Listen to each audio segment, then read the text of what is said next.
The morning sun poured through the faded curtains of a modest seaside home. The waves outside whispered against the rocks, a sound that had once been the soundtrack of happiness in this house. But now, it only echoed silence. Nasima Begum, 58, sat at the small wooden dining table, hands wrapped around a chipped teacup. The tea had long gone cold, but she hadn't taken a sip in 20 minutes. She wasn't really waiting for anyone, not anymore, but old habits die hard. For years, she had waited at this very table for her son to call. That phone used to ring every night, a voice full of laughter, plans, and love. "Ami, I got promoted." "Ami, guess what? I bought a car." Those words were once her pride, her reason to breathe. Now, her phone lay silent most days, like a grave marker for all the things she'd lost. That morning, it finally rang. Her heart jumped. Her trembling hands grabbed it from the table. The screen lit up. "Adil Beta." "Allah ka shukar," she whispered, her eyes filling before she even answered. "Assalamu alaikum, Beta. How are you? It's been weeks." Her voice froze. Adil's tone was flat, businesslike. "Ami, listen, I don't have much time. We're going tomorrow." "Going? Where, Beta?" "To Dubai, for good." The words hit her like cold rain. "Dubai? But what about your job here? Your friends? He cut her off. "I got a better opportunity, Ami. It's not just about me anymore. Sarah and I talked. We've decided it's time to move on." There was silence for a few seconds. Nasima tried to steady her voice. "Move on? Beta, you just built your house here, your father's garden, Adil exhaled. "Actually, Ami, that's why I called. I've sold it." Her heart stopped. "Sold? What?" "The beach house." For a moment, the entire room blurred. The waves outside seemed to crash louder, as if the sea itself had gasped. Nasima pressed her hand to her sea. "Hest." "You sold your father's house? The house he built with his own hands? Without even—" "Ami, please," Adil interrupted sharply. "It's just a house. I needed the money for the move. You don't understand how things work now. The world's changed." Tears welled in her eyes. "Yes, Beta. Maybe the world changed, but some things shouldn't." He sighed again. "I'll send you money, Ami. You can rent something small in the city. It'll be easier for you. The house was old anyway." Her voice broke. "Beta, that house wasn't old. It had memories." But he had already gone quiet on the other end. "Ami, I'll call you later. I need to go." Click. The line went dead. Nasima sat there, phone still in her hand, staring blankly at the wall where her late husband's portrait hung, Farid Ahmed, smiling in his old police uniform. He'd built this house after 30 years of service, saying, "When I retire, Nasima, we'll sit here by the sea every evening and never worry again." She whispered to the picture, "Farid, our son sold your dream." The waves outside kept crashing, and for the first time in years, she let herself cry. Not for the house, but for the distance between her and the boy she once called her world. That evening, as the sun sank into the ocean, she sat on the veranda, clutching a small wooden box. Inside were old photographs, birthdays, Eid mornings, her husband's medals. Every picture told a story, and every story ended the same way. Together. Now, even the sea looked lonely. But beneath her grief, something began to stir. A quiet resolve. Nasima had always been gentle, patient, forgiving. But this time, something was different. This time she wasn't just losing a house, she was losing respect. And a mother's heart, when broken, doesn't stay broken forever. Sometimes, it rebuilds itself in silence, preparing for something the world never expects. The next morning, the sea was calm, unnaturally calm, as if even the waves were holding their breath. Nasima Begum sat in her courtyard, folding her prayer mat, her lips still whispering quiet du'as. Her tea sat untouched again. All night, she hadn't slept. She had replayed her son's words again and again. I sold it, Auntie. It's just a house. Each time she thought of it, her chest tightened. Not because of the money, but because of what those words meant. It wasn't home anymore. It wasn't family anymore. It was just property. Outside, a car horn broke her thoughts. She looked up. A shiny white SUV stopped by the gate. Her heart sank. It was Adil. And beside him, his wife Sarah, in sunglasses and a designer handbag, scrolling through her phone like she had somewhere better to be. Adil stepped out, phone in one hand, car keys in the other. He looked older, more polished, maybe richer, but his eyes were distant. Assalamu alaikum, Ammi, he said quickly, without warmth. Wa alaikum assalam, Nasima replied softly, forcing a faint smile. Come in, Beta. You must be tired. He nodded, but his eyes darted toward the house. We just came to finalize things. The agent will be here soon. I told him to prepare the paperwork. Sarah finally looked up from her phone. Oh, Ammi, salam. Nice house. For its age. Nasima swallowed her hurt. It was built before you were born, Betty. Every corner has a story. Sarah smiled faintly. I'm sure. But Dubai apartments are much more convenient. No leaking roofs, no salt air damaging furniture. The words stung. Leaking roofs. Damaging furniture. As if her memories were mold. Adil cleared his throat. Ammi, I told you. This is for the best. You can't live alone by the sea. It's too far, too lonely. She looked him in the eyes, her voice steady. I was never lonely, Beta. Not until my own son made me feel that way. Out of hobby. TA, Nasima set the table. Dal, rice, and fried fish. Adil's childhood favorite. The smell filled the small dining room. She watched him eat, but he ate like a stranger. Sarah barely touched her plate, busy on WhatsApp.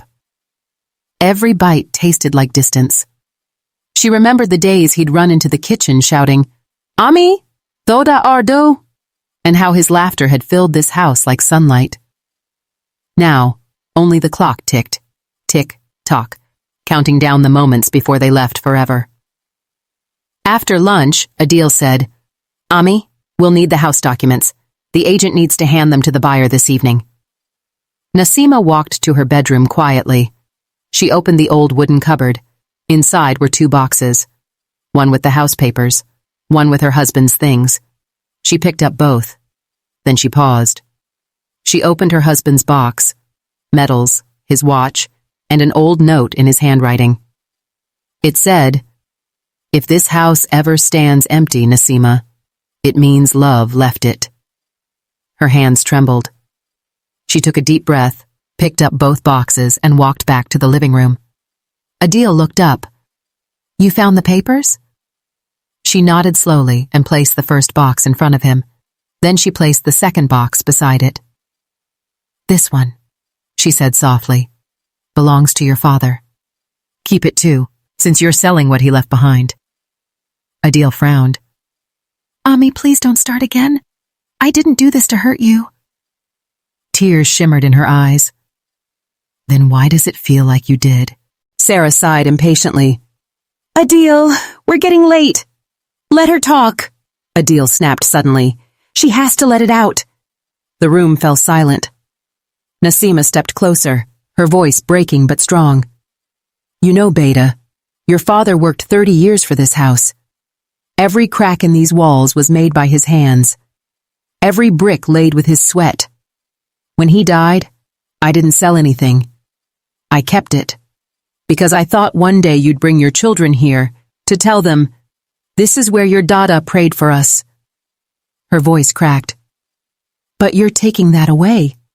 You're selling not bricks, Adil. You're selling our history. Adil looked down, guilt flickering across his face. But Sarah stood up, cold. Ammi, I understand you're emotional, but we can't live in the past. It's just nostalgia. We need to move forward. Nasima looked straight at her. Beta, people who forget their roots eventually lose their wings too. By sunset, the agent arrived.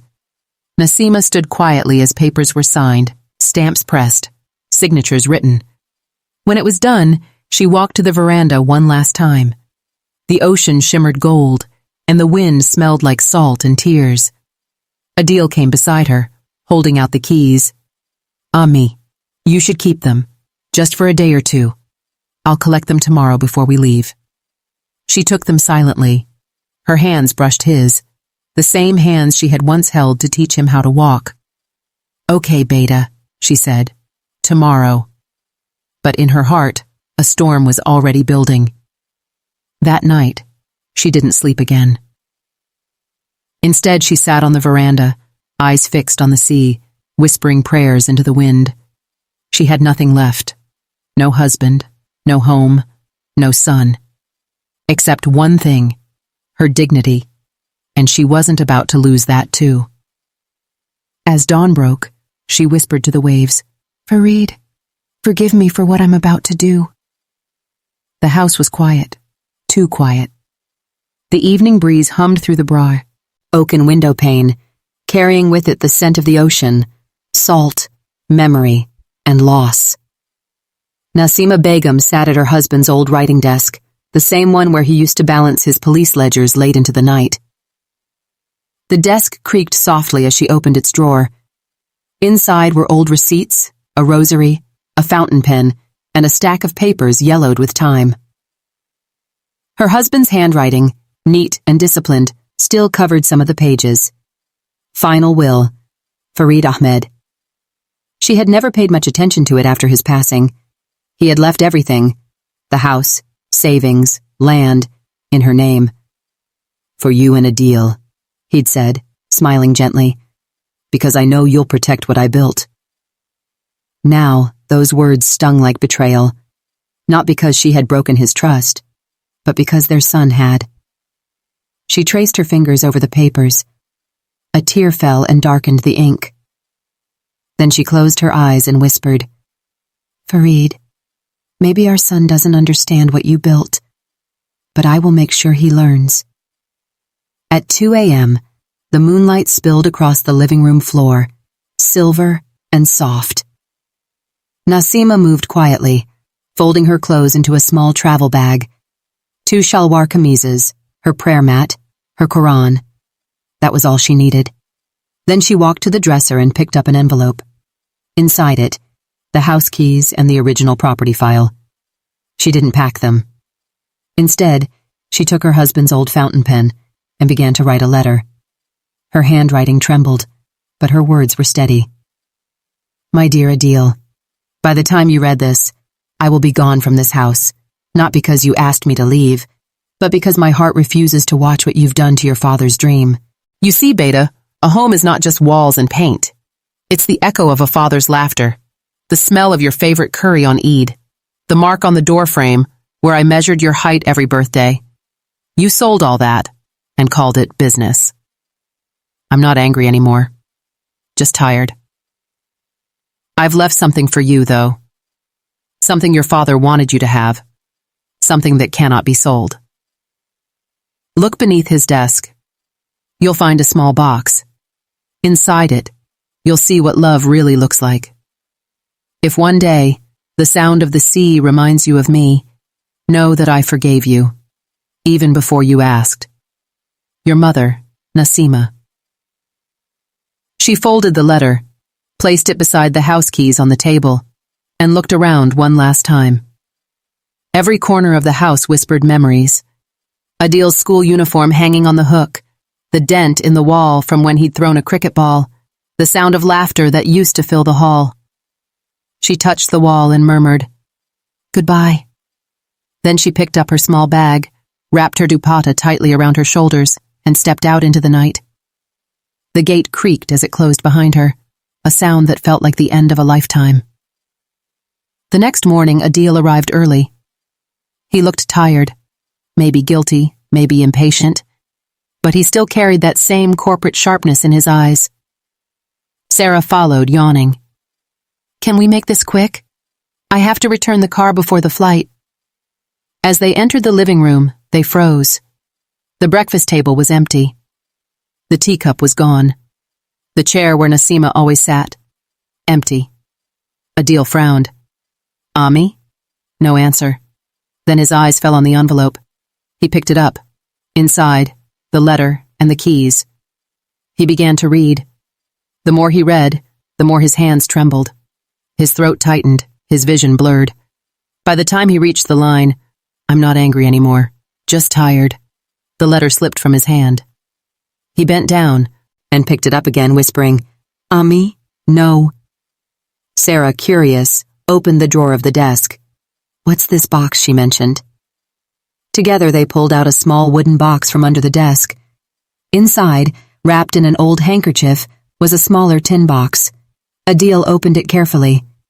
Inside were baby bracelets, his first tooth, and a faded photo.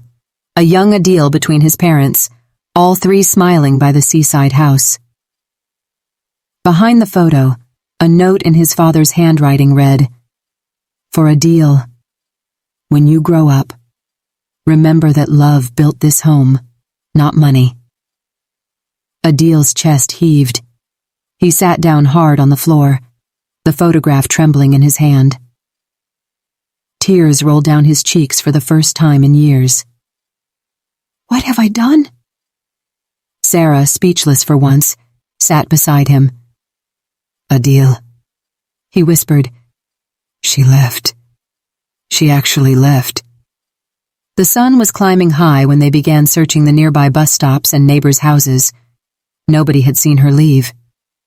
She was here last night, said the neighbor, old Rukhsana Baji. I saw her praying on the veranda. She looked peaceful, like someone who had made up her mind. That word, peaceful, broke him. Adil stood by the gate, staring at the sea, the same sea his father loved, his mother guarded, and he had just sold. For the first time he realized what he had really lost. Not the house, but home itself. That night, as he and Sarah packed for Dubai, he found it impossible to look at the boxes. The documents were ready, the buyer waiting, but something inside him had shattered. He couldn't stop hearing her voice. You're selling not bricks, Adil. You're selling our history. Sarah tried to comfort him. You did what you had to. Maybe she'll understand someday. He looked at her coldly. Sarah. She already understood. I didn't. 2 days later, Adil received a call from the property agent. Sir, about the sale. Small issue. It seems there's a second clause in the ownership record. Your mother changed something last night before the papers were handed over. Adil froze. What clause? The agent cleared his throat. It says here that the sale cannot be finalized until the beneficiary of the adjoining plot consents, and that beneficiary is registered under your mother's name. Adil's mind spun. You mean she still owns the land next to it? Yes, sir. And without her signature, the transfer won't go through. He sank into a chair, realization dawning. His mother had been one step ahead. She hadn't fought him with anger. She'd fought him with wisdom. That night, as the waves crashed against the rocks, Adil stood outside the now empty house, holding his father's photo. He whispered, I'll find her, Ami. I promise. I'll make this right. And for the first time in years, he didn't sound like a businessman. He sounded like a son. The airport was loud that morning, families hugging, luggage rolling, announcements echoing overhead. But Adil Ahmed stood frozen in the middle of the crowd, his boarding pass trembling in his hand. Final call for flight EK605 to Dubai, the speaker boomed. He looked at his wife, Sarah. She was scrolling through her phone again, impatient. Adil, come on, we're already late. But his eyes were far away, back at the sea, back at the house, back at the letter that had changed everything. He heard his mother's voice in his mind again. If one day the sound of the sea reminds you of me, know that I forgave you. He took a deep breath, looked at the boarding pass one last time, and tore it in half. Sarah gasped. Adil, what are you doing? He turned to her, calm but firm. You go if you want. I can't leave. Not like this. Are you insane? The apartment's ready. Your job. He cut her off, voice heavy with emotion. What's the point of new walls when I destroyed the only home that ever meant something? Sarah stared at him, stunned. Then quietly she realized he meant it. She turned away angrily. Fine. Do what you want. She walked toward the gate, heels clicking sharply on the tile. He didn't stop her. When she disappeared into the crowd, he whispered, Maybe it's time I start doing what my heart wants. By afternoon, Adil was back in the old neighborhood. The house stood empty now, the new buyer's sold sign leaning against the gate. The sound of the waves filled the silence. He walked to the veranda where his mother used to sit. For the first time, he didn't see just property. He saw the tiny handprint she'd painted on the wall when he was a boy. He saw the chipped tiles she never replaced because they have stories.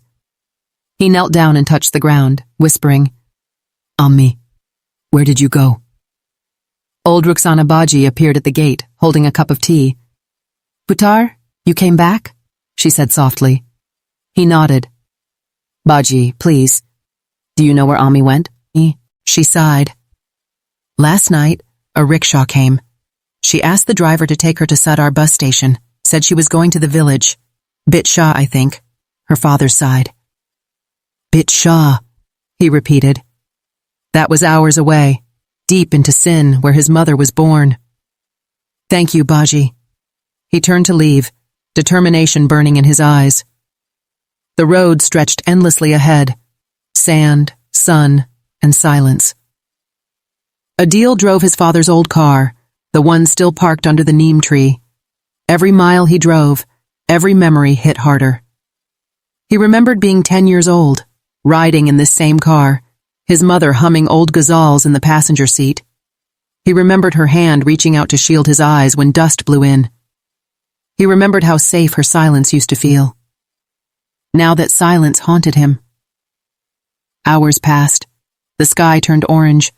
The car's engine hummed against the vast emptiness of the Sindhi desert. He prayed quietly, Ya Allah, let me find her before it's too late. By nightfall, he reached Bit Shah, a small town glowing faintly under the moon.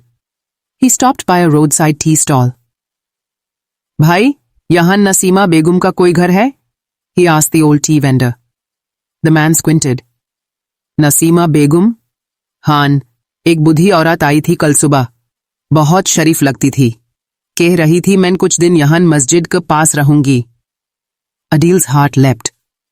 मस्जिद के पास? The man pointed. जे, वो पुरानी मस्जिद के पीछे छोटी सी हुजरा है, शायद वहां मिलें. Adil thanked him and drove off, his pulse racing. When he reached the old masjid, he saw a small room lit by a lantern. The door was slightly open. He stepped closer and stopped.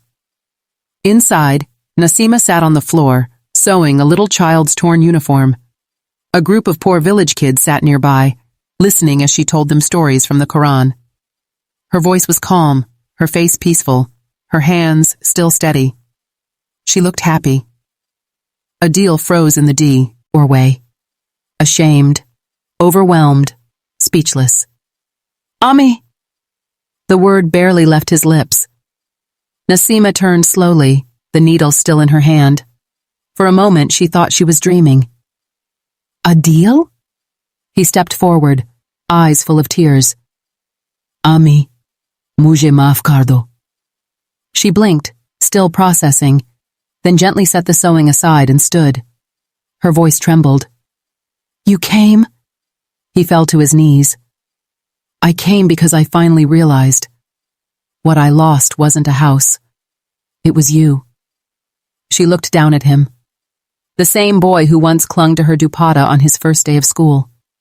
Now a man, broken and repentant. She touched his head. Adil, Beta, I already forgave you. Tears streamed down his face. Auntie, I was blind. I thought money meant success. I thought comfort meant happiness, but I lost everything real. Please come back home." She smiled faintly. "Home? That house isn't ours anymore, Beta." He shook his head. "Then I'll build another. Not for me. For you. For Abu's memory. For the love I forgot." Nasima's eyes softened. She cupped his face. "If you've truly learned that, then my work as a mother is done." They both cried quietly, holding each other as the azan echoed through the night. It was the same prayer that had filled their seaside home years ago, only now it carried a different kind of peace. Over the next few days, Adil stayed in Bit Shah, helping his mother serve food at the masjid kitchen. He watched her laugh with the village children, tell stories, mend clothes. He realized she hadn't run away. She had found purpose again. He nodded. "Then I'll be the first to remind it."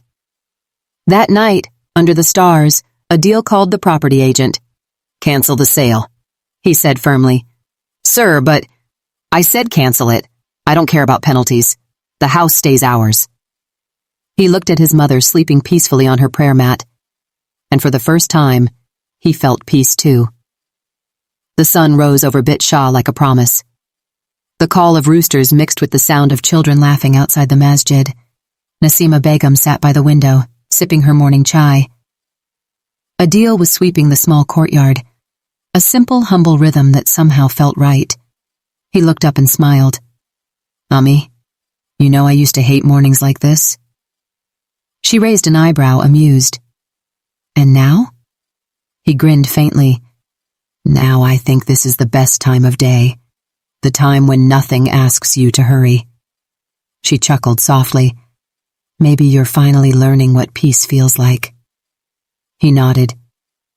"Maybe I am." Days turned into weeks. Adil spent every moment beside his mother, praying, helping, rebuilding his heart. But quietly, he was also planning something.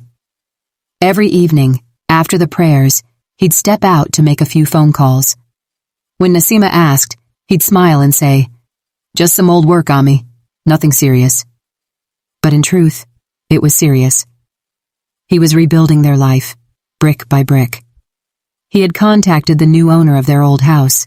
The man had barely moved in yet, and when Adil offered to buy it back, not for himself, but in his mother's name, the man hesitated only a moment before agreeing. "Why do you want it so badly?" the man asked. Adil's reply was simple. "Because it's not just a house, it's my mother's heart." 2 months later, one cloudy morning, Adil stood in the masjid courtyard, holding a small envelope. He went to his mother and said, "Ami, come with me. There's something I want to show you." She frowned playfully. "Adil? What are you up to?" He smiled. "You'll see." They boarded a small bus to Karachi.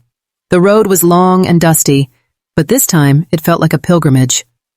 As they neared the sea, Nasima's heart began to race. The scent of salt and the sound of waves filled the air again. She hadn't been here since the night she left. When they reached the seaside lane, Nasima froze. The car stopped right in front of the old house. She blinked, confused. "Adil? Why did you bring me here?" He got out, walked around, and opened the gate. It creaked softly, just like it used to. "Ami," he said quietly, "I want you to come home." Her eyes widened. "Adil, you—" He smiled through tears. "Yes. It's ours again. In your name." She stared at him, trembling, speechless. Then slowly she walked toward the house. Her hands touched the walls, the veranda, the doorframe. Inside, everything was as she had left it. The curtains, the prayer mat, even the little photo of her late husband on the wall. How did you—" He stepped closer. "I sold everything, Ami. The car, the office shares. I wanted nothing left of the greed that took me away from you. I wanted to rebuild what money can't buy." She pressed her hand to her mouth, tears flooding her eyes. "Oh, Adil." He smiled softly. "You once told me that a home without love is just a roof. I didn't understand then. Now I do." That evening, as the sun dipped into the sea, the house came alive again. Children from the neighborhood came running, the same ones Nasima used to feed when their mothers worked late. "Kala, apwapa sa gayi," one of them shouted. She laughed, wiping her eyes. "Han beta, wapa sa gayi." She opened the gate wide. "Saba jao, let's make it like old times." They rushed in, laughing, singing, filling the house with life again. Adil watched from the veranda, smiling quietly. For the first time in years, the walls echoed not with argument or emptiness, but with joy. Nasima came to him, holding a tray of tea. "Beta," she said softly, "today your father would have been proud." Adil looked toward his father's photo on the wall. He whispered, "Abu, I finally learned what you tried to teach me." That night, after everyone had gone, Nasima sat at her old desk and began to write a letter. She left it in the drawer, with Adil's name on it. "My dearest son, the house you rebuilt is not just brick and wood. It is a symbol of a heart that finally found its way home. I used to pray that you'd become successful, but now I pray that you remain humble, because humility brings peace, not pride. Remember this, love is the only investment that never fails. Your Ami." When Adil found that letter in the morning, he cried like a child, and for the first time in a long, long while, he laughed too. Months later, on a golden evening, mother and son sat by the sea outside their home. The waves whispered gently against the shore. Nasima turned to Adil and said, "You hear that?" He smiled. "What?" "The sea. It forgives everything it touches." He looked out at the horizon and nodded. "Then we're both lucky it's still listening to us." They laughed together, soft, peaceful, free. And the sea wind carried their laughter across the water, the same way it once carried their pain. Moral of this story, final. Money can build houses, but only love can build homes. Forgiveness doesn't erase the past, it redeems it. And no matter how far a child strays, a mother's heart is always the road back home.